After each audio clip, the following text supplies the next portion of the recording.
Nah, cuma persoalannya kalau perempuan dia nggak bisa milih.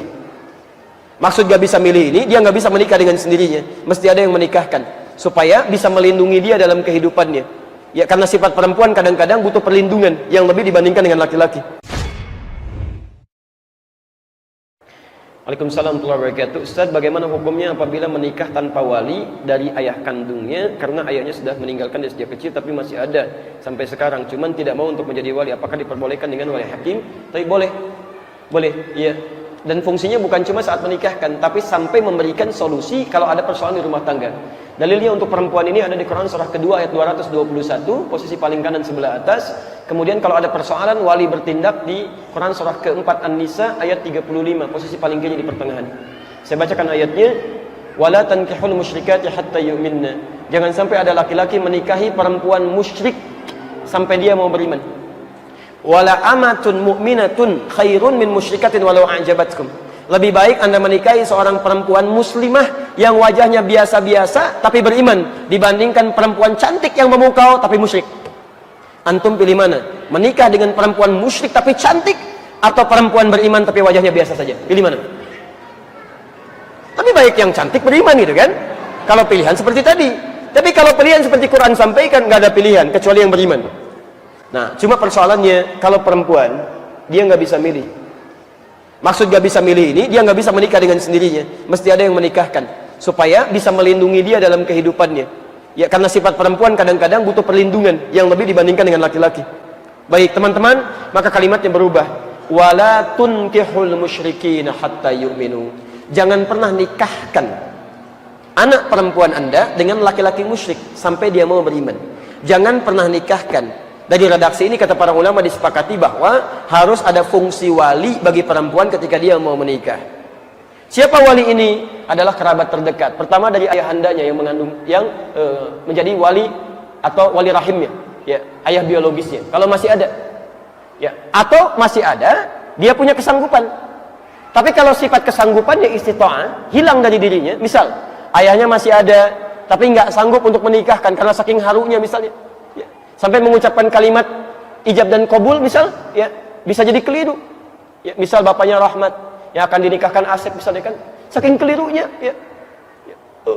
Ananda Asep, bapak nikahkan Ananda dengan anak Asep, ada Rahmat gitu kan. Siti anaknya Rahmat, keluar lagi saking harunya misalnya bisa keliru atau tidak baik dalam ungkapannya, maka dia boleh mewakilkan kepada wali yang lainnya. Siapa wali yang lainnya? Bisa kerabat terdekat yang lain, bisa paman, bisa kakak laki-laki yang kandung, atau wali hakim yang bisa dijadikan sebagai bagian dari, ya, pembantu untuk bisa menikahkannya. Bisa misalnya, mohon maaf, ya, guru daripada ayah, ya. Bisa misalnya, mohon maaf, dari wali hakim petugas tertentu, itu sah, boleh dilakukan, ya. Nah, ini kasusnya yang seperti ini, itu boleh.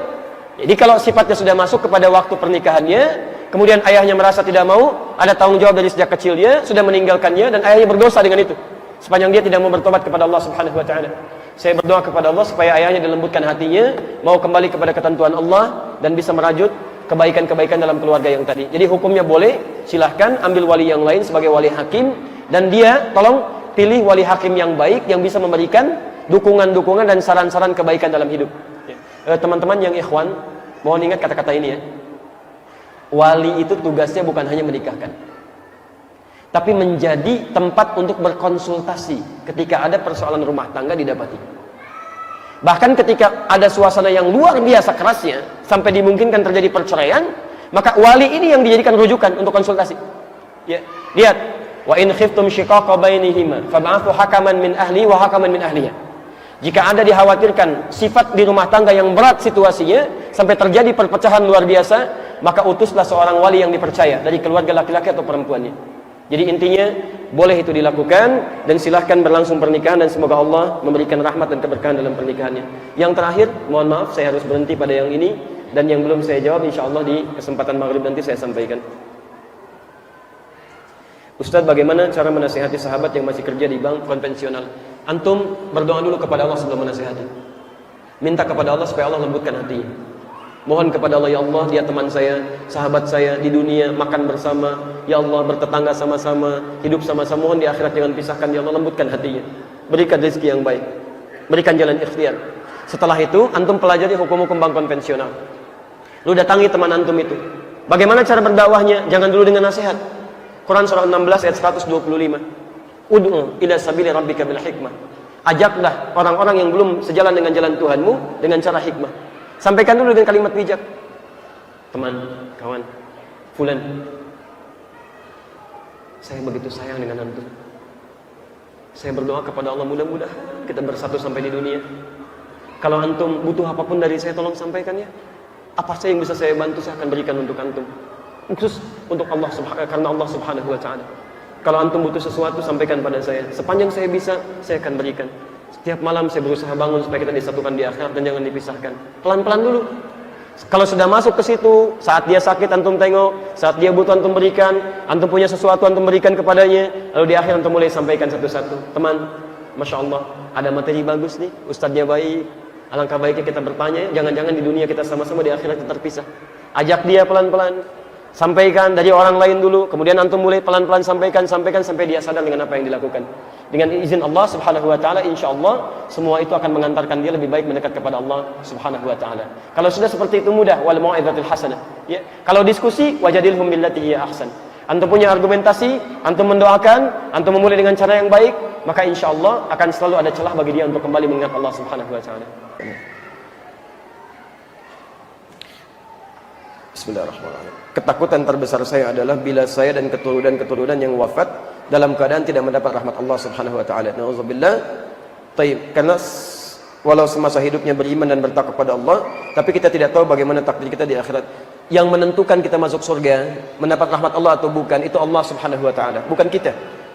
Kita boleh merasa khawatir, tapi jangan berlebihan, karena setan pun datang kepada kekhawatiran. Itu bagian dari ujian. Quran surah kedua ayat 155, posisi paling kiri sebelah atas.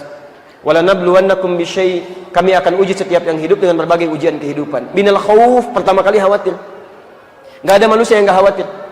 Enggak ada manusia yang enggak khawatir. Antum pun mungkin sekarang khawatir. Khawatir anak kalau tidak baik belajar, khawatir suami kalau pulang telat, kan? Khawatir kalau sekarang terlambat, kan? Macam-macam gelisah itu ada. Gelisah kalau ustadznya belum berhenti juga, kapan ustadz selesainya gitu kan? Ada acara ini, ada itu dan sebagainya, macam-macam dan sebagainya. Jadi muncul. Tapi bagaimana kekhawatiran yang wajar?